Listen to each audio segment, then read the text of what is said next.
Hey guys, welcome back to the second part of this flat character illustration tutorial. So for this one, we're going to do just a small illustration, so a full body with a little bit of pizzazz. So we're going to do this little witch girl in the season of Halloween. So I'll just show you how to get this, or something similar to this. So for the first part, you would need to get your style and just figure out what you'd want to do. So I've sketched it out on paper.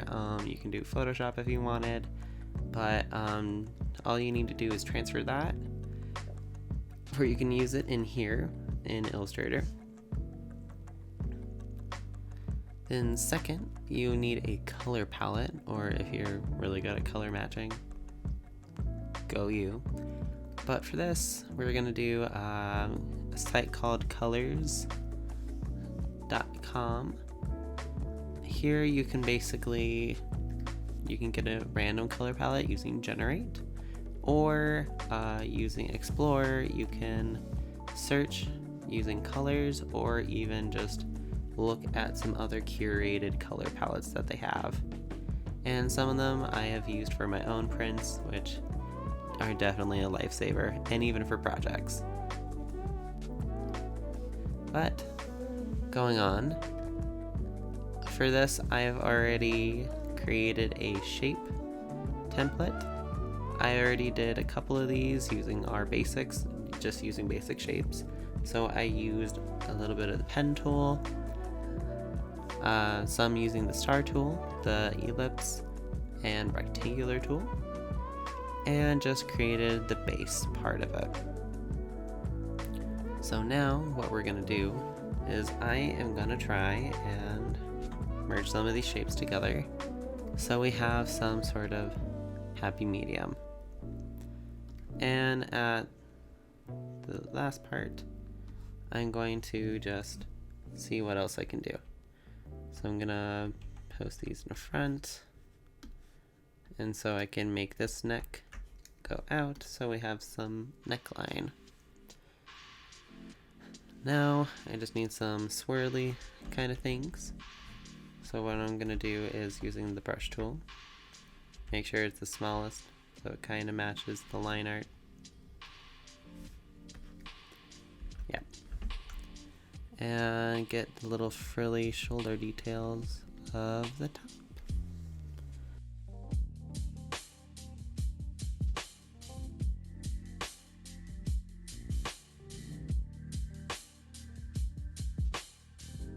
So with the brush tool, what you can do is trace, oh gosh, that's a weird finger, trace around the shapes in order to get what you're happy with.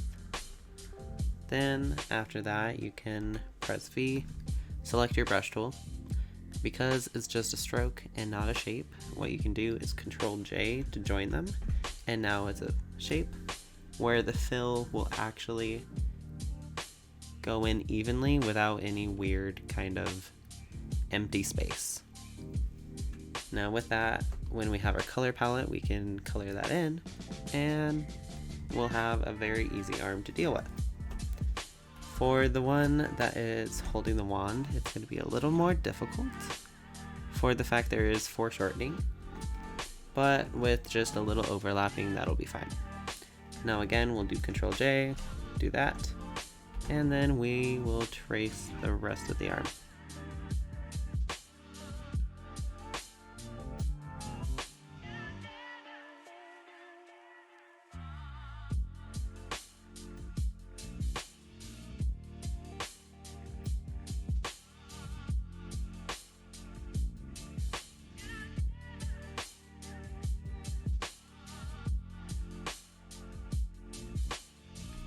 Now with the brush tool, we're just going to make a little droop in the skirt as if it's the back of it.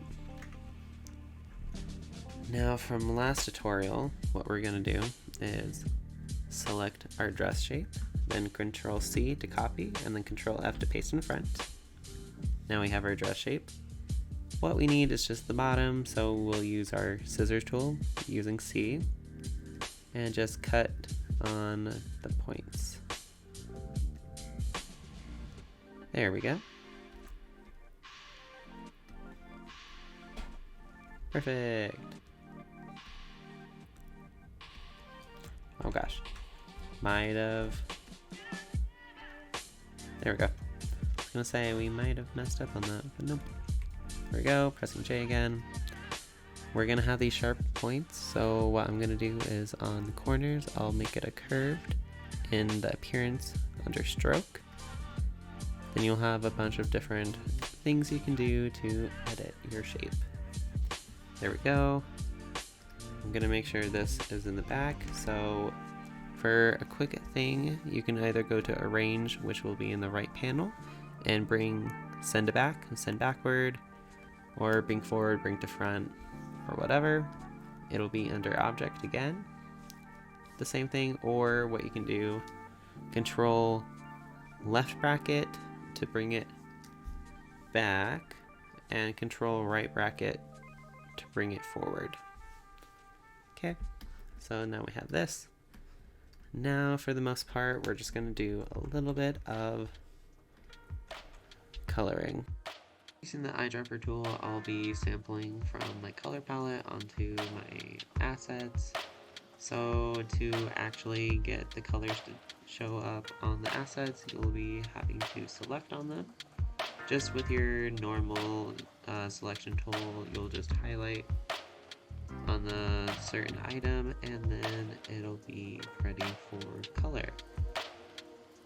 For most of these, it's just more of a feeling of what I'd want to do for color. As with the dress, I'd want something light so I can showcase shadow with the legs and then shadow within the shoes.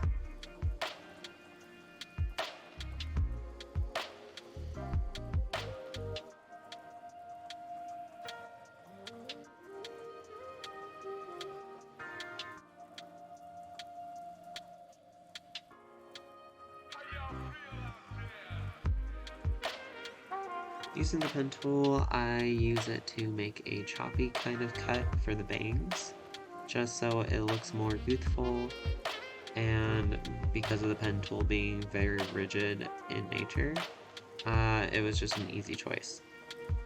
With that, I also decided to do the pen tool for the little pigtails, and they sort of look like broomsticks at this point. And they sort of look like brooms at this point, but that also kind of falls in with the witch theme, so I don't mind at all. But with this, they also are very easy to just create with the pen tool. So if you have any easy shapes, the pen tool is a very recommended item. Then I just add a minor detail with the wand handle and editing the stroke and making sure it's a round cap so it doesn't look too square.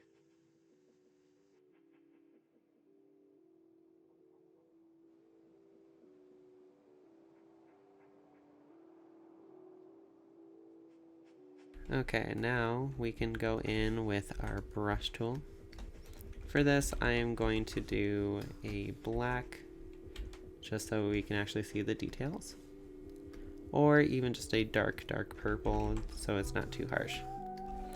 Now with my style, I do drooping eyes. It's just a stylized choice for me. For you, it could be something else, but that's just how my style evolved. Now I'm just gonna add ear details.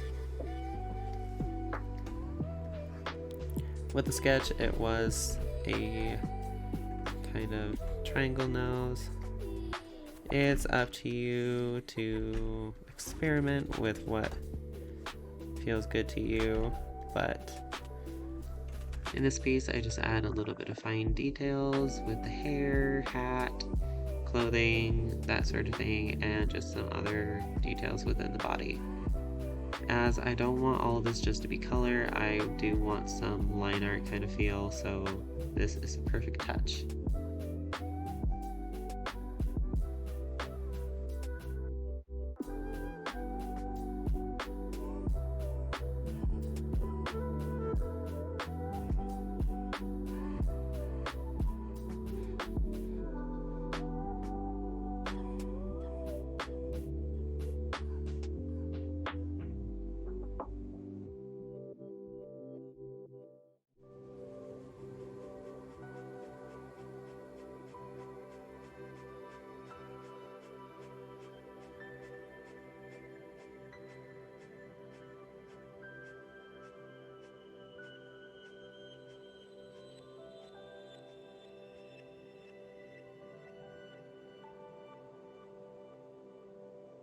personally don't like this finger, so we're just going to go in with the direct selection tool to manipulate it. Oopsie daisy. In the process of this, you can also just see what else is not up to your standard, and you can edit what you need. Oh gosh, just realized I selected a different thing. Good thing we can just select our brush tool wherever we used it, and it'll just pick up with whatever we left. Okay. There we go. Now we have our simple little details. What we can do next is just fine-tune things. So with the star, we'll do a little shine effect. So what we're gonna do is Control C, Control F. Like what we did with the beard, we're just gonna cut a little bit of the star and use just a bit of it, if it'll let us, hopefully. Then we'll get rid of the right side. There we go. Now we're going to size this down as well, pressing S for the size tool. Then pushing in, we can just, pressing inward, you can make it get smaller. Then we'll switch it to line art or stroke. Then we'll pick white, then up the stroke. Make sure it's a round cap. Oopsies, a little too big. And then there we go. Oop. If you go into this isolation mode, you can go under Edit, Preferences, then under General. You can double tap, turn this off for isolation, and now you don't have that issue. I did kind of just survive with isolation mode on, but thank goodness I actually know how to. There we go. Now with our darkest tool, I'm just gonna see if this is the darkest orange. Yes, it is. Okie dokie. So what we're gonna do is now draw our little drop shadow like we did in the past tutorial. Switch it to fill, or we could also just put it in fill as well with the stroke, up to you. Control C, then we're gonna go Shift D until it's the dotted line, or just draw inside under the colors, and then Control F.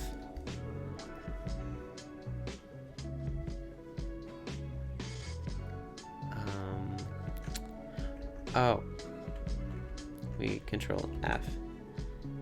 There we go.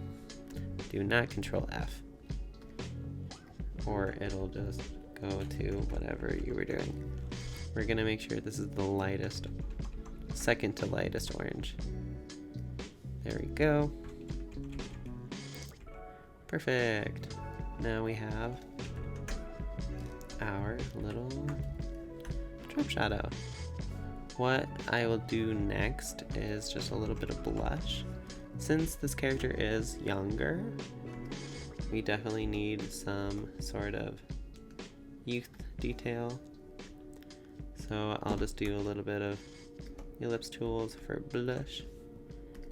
This I can go out of the color palette, go with something that's a little similar, and just whoopsie daisy, and then just add the detail. Now just edit the other details that are in, and now we have our little character.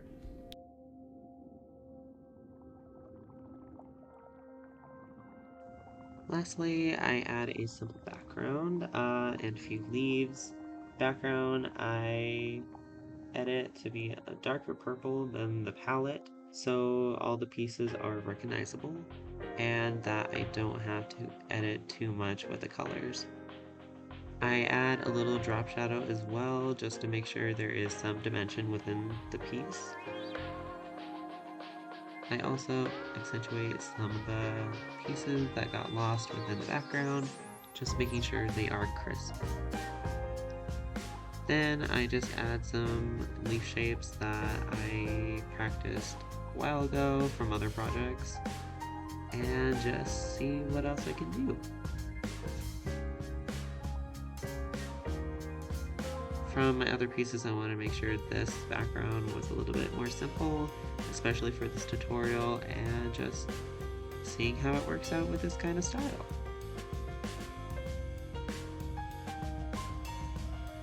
And besides that, we're done. I hope you all enjoyed this speed paint / tutorial, and hope you join me on my next speed paint. Thank you so much for watching. I hope you have a nice day, good day, and bye.